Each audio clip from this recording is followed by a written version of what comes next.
The doll was sitting at my kitchen table when I came home, and from that moment on, the apartment was no longer safe to be inside.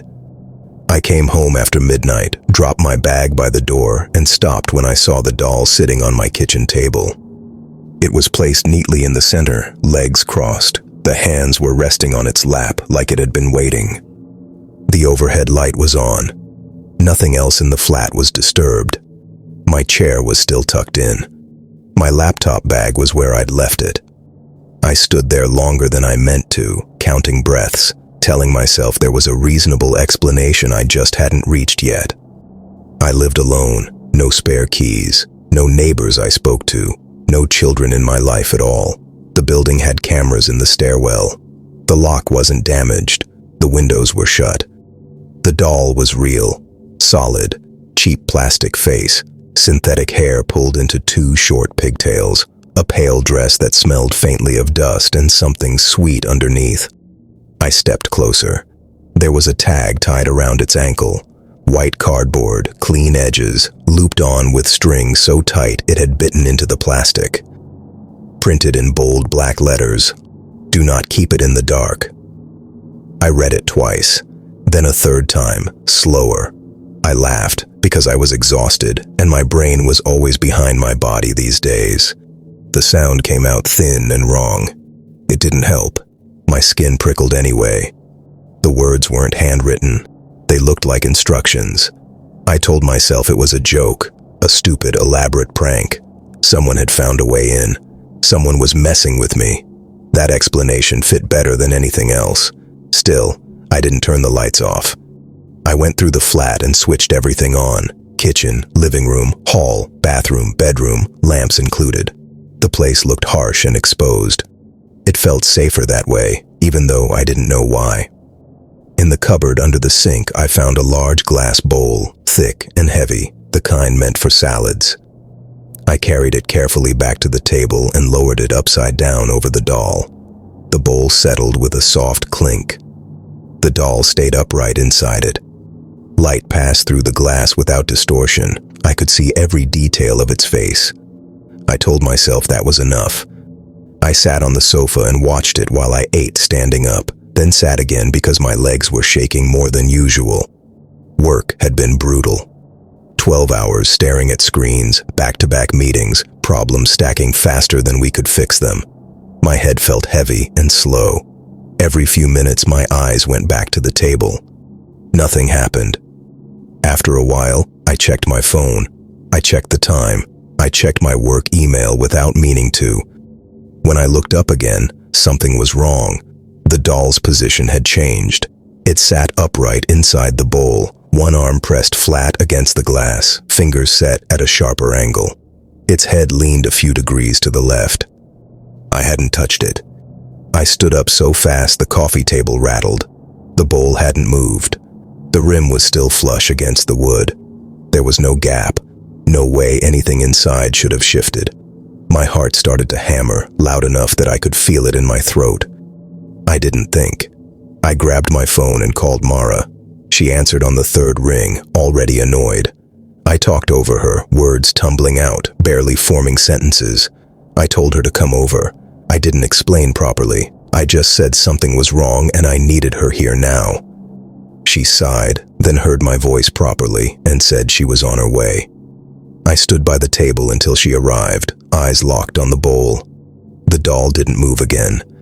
When the doorbell rang, I jumped. Relief washed through me so fast it made my knees weak. I went to the door, unlatched it, and Mara stepped inside, shrugging off her jacket. The moment she crossed the threshold, every light in the flat went out at once. The apartment dropped into full darkness. I heard the glass bowl crack against the table, then roll. Mara swore softly. I reached for the wall, fumbling for the switch, but it did nothing. My fingers slid over smooth plastic where the doll should have been. Something small brushed my wrist and was gone. A voice spoke from inside the flat, close enough that warm breath touched my skin. "You turned it off." Neither of us moved. "I was sitting in the light," it said. "Now I can't see." Mara's hand found mine in the dark. She squeezed hard. I could feel her shaking. "Don't move," the voice said. "You'll trip." We stayed where we were as the sound moved away from us, small feet crossing the floor, each step placed with care. The bedroom door opened. We followed the sound. The room held only a faint glow from the street outside. Something sat on the edge of my bed. It was taller now, human-shaped, knees bent, feet flat on the floor. Its back faced us, shoulders held rigid, head angled slightly forward. The door shut behind us. I grabbed the handle and pulled. The latch held. The thing on the bed faced away from us, back straight, hands flat on its thighs. Its body followed a human outline, but the measurements were off. Limbs ran a little long. The torso sat too narrow above the hips. The joints met at angles that didn't quite match. "Do not look at me," it said again. Its voice sounded higher than before, each word separated by a short pause. "You do not look at me."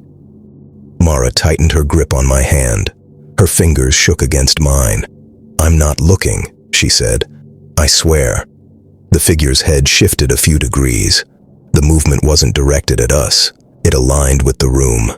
"You are," it said. "Your eyes keep moving." I fixed my eyes on the carpet just inside the room. My pulse was fast and uneven. Heat collected in the air, and a faint smell reached me after a moment. "Plastic. How did you get here?" I said. "This is my apartment." The figure's shoulders rose and fell once. "Not anymore," it said. The bed creaked as it shifted its weight, redistributing pressure across the mattress. The sound made Mara jerk beside me. "Don't move," the figure said. The words landed sharper. "I don't want to guess where you are." The door handle rattled behind us. Mara pulled it again, harder. The handle turned. The latch held. "Why won't it open?" she said.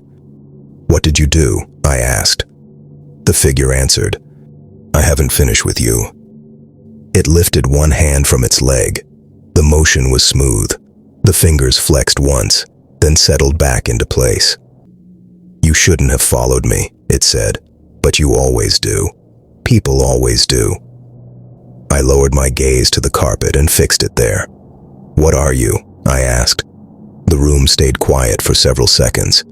"I was small," it said. That didn't work. The mattress dipped again, closer. The movement sent a vibration through the floorboards under my feet. My legs shook.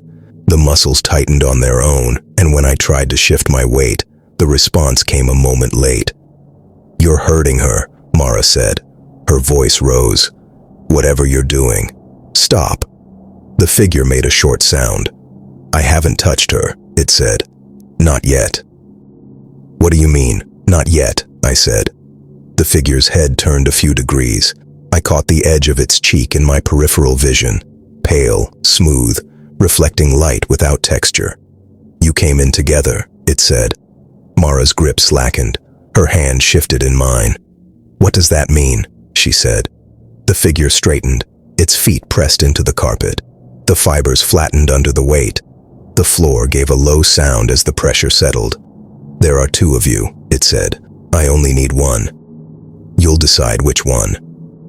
The space in the room compressed around us. Sound carried more clearly. My breathing stood out. Mara's breaths came unevenly beside me. "You'll decide," the figure said. "That's better." "Decide what?" I asked. The figure waited. Then it drew its shoulders back. The movement was controlled. Its posture settled into a stable alignment, spine straight, head level, as if the position had been tested and selected. "We'll talk about that," it said. "But first." The floor creaked. I realized then that it wasn't sitting on the bed anymore. It was standing. It stood there, close enough that I could hear it breathing. The breaths came at a steady pace. The sound didn't belong to anything that had been a doll. At the same time, my knees dipped without warning. Not enough to drop me, just enough to throw my balance off. I grabbed the edge of the bed to stay upright. Mara gasped beside me. Her foot slid across the carpet, heel scraping. She caught herself against the wall. Neither of us had tried to move. My legs shook harder. The loss of control climbed into my hips and lower back. I tried to step away from the bed, and my foot dragged instead, catching where nothing should have been. "What happens now?" I asked. The thing didn't answer. Its head turned between us, tracking where we stood. Mara exhaled sharply through her nose. "This is bullshit," she said. "You don't get to—" She stopped. Her mouth stayed open. The word didn't come. Her fingers curled inward and locked, joints stiffening as if they'd seized around nothing. "Mara?" I said. She blinked once. "I'm fine," she said quickly. The words landed out of sync with her mouth. She shook her hand hard at her side. "Just pins and needles." The thing watched her without turning its head. "That comes first," it said. Mara's jaw tightened. "What comes first?" It didn't answer. She stepped toward me, and the movement broke. Her foot landed wrong. Her weight followed a fraction too late. Her shoulders pitched forward before she caught herself against the wall. She stayed there, palm flat, breathing hard. She looked down at her hand, flexed her fingers once, then stopped. "I don't know what's happening to me," she said. The thing remained still. "You're doing something," she said, to both of us. The thing inclined its head. "This is only the beginning," it said. My vision dimmed slightly at the edges, a soft narrowing, like the room was drawing away. When it cleared, Mara looked sharper again, too sharp. Every small movement stood out. The tension in her neck, the way her breathing had gone shallow. She noticed me watching and forced a smile that didn't land. "Hey," she said. "Look at me. I'm okay." But when she lifted her hand, it didn't quite reach where she intended. Her fingers brushed my shoulder instead of my arm. She pulled back, confused. "I didn't mean to." "That's new," the thing said. Mara's breath caught. "What did you say?" she asked. The thing looked at the space between us. "You're still standing," it said. "That won't last." My legs shook again. This time the weakness didn't pass. I shifted my weight and felt it settle wrong, like the floor had tilted without moving. Mara noticed. "You're letting this happen," she said. "On purpose." "Yes," the thing said. "For how long?" I asked. The thing didn't answer immediately. "Until you decide," it said. "And if we don't?" Mara asked. The thing stepped back into the center of the room, fixing the distance between us. "Then it continues," it said. "You lose more. Balance first, then timing, then strength." My knees locked too hard. I had to brace myself to stay upright. "And after that?" I said. The thing turned its head toward me. "After that," it said, "you won't be able to decide." Mara swallowed. "So you'll choose," she said. "Yes," it replied. "When?" I asked. "When one of you can't stand anymore," it said. The words settled heavily. "Either you decide while you still can," it said, "or I decide for you." The door behind us clicked. Mara didn't look at me when she spoke. She kept her eyes on the thing standing between us, shoulders squared, breathing hard through her nose like she was holding something back. "You said one of us gives you her place," she said. "So take her." The words landed cleanly, no hesitation, no apology. I felt something hollow open in my chest. "Mara," I said. "Don't." She turned then, sharp and irritated, like I'd interrupted her concentration. "You're already losing control," she said. "You can barely stand. This ends if you go." "That's not—" "It is," she said. "I'm not dying because you're tired." The thing watched her closely now. "Say it again," it said. Mara swallowed. "I choose her," she said. "Take her place." The room went very still. The thing didn't move toward me. Its head inclined a fraction. "That's generous," it said. "You decided quickly." Mara's shoulders loosened a fraction. Relief crossed her face. "Then do it," she said. "Take her." The thing stepped closer, not to me, but to Mara. Her relief vanished. "What are you?" "You chose," it said, "and I accept." She shook her head, confused now. "No," she said. "You take her." "I can't," it replied. "She's not strong enough."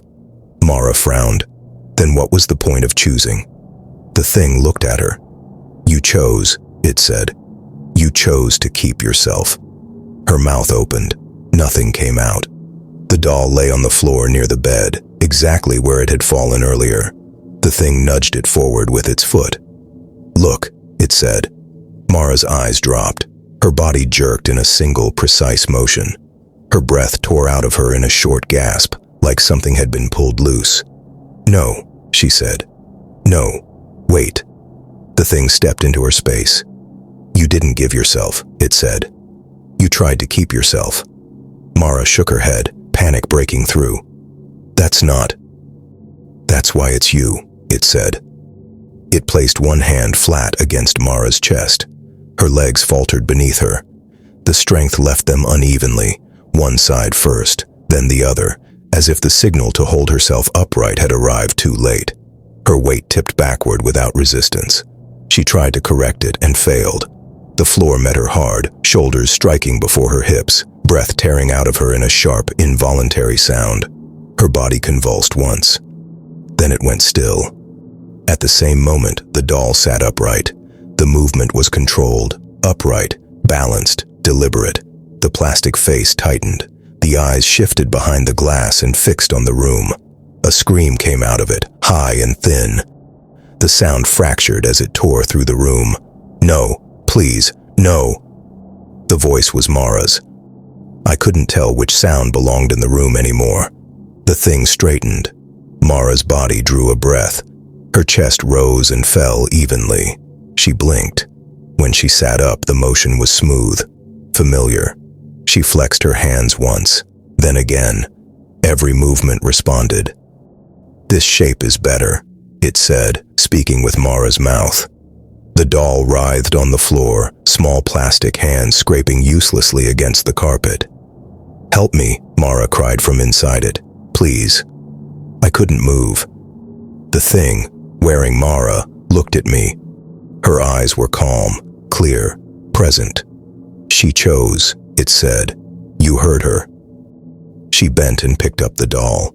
She held it carefully, both hands supporting its weight, the way someone carries something that can't be dropped. The doll's mouth opened and closed in short, uneven movements, the sound thinning into a weak, breathless whimper. Please, Mara said from inside it. The thing didn't look down. You chose yourself, it said. Now you live in there. She turned toward the door. I stayed where I was. My body wouldn't answer. Before she stepped out, she paused and looked back at me. I'll be her for now, she said. If I ever get bored, I'll know where to find you. Then she left. The door closed behind her with a soft, final click, and the lock slid into place. I stood alone in my bedroom, staring at the empty space where they'd been. The lights came back on at once, steady and bright, filling the room evenly. Silence settled over everything. I sank onto the edge of the bed, my hands shaking in my lap. Somewhere, a woman was walking through the night carrying a doll, and inside my apartment, everything was exactly how it used to be.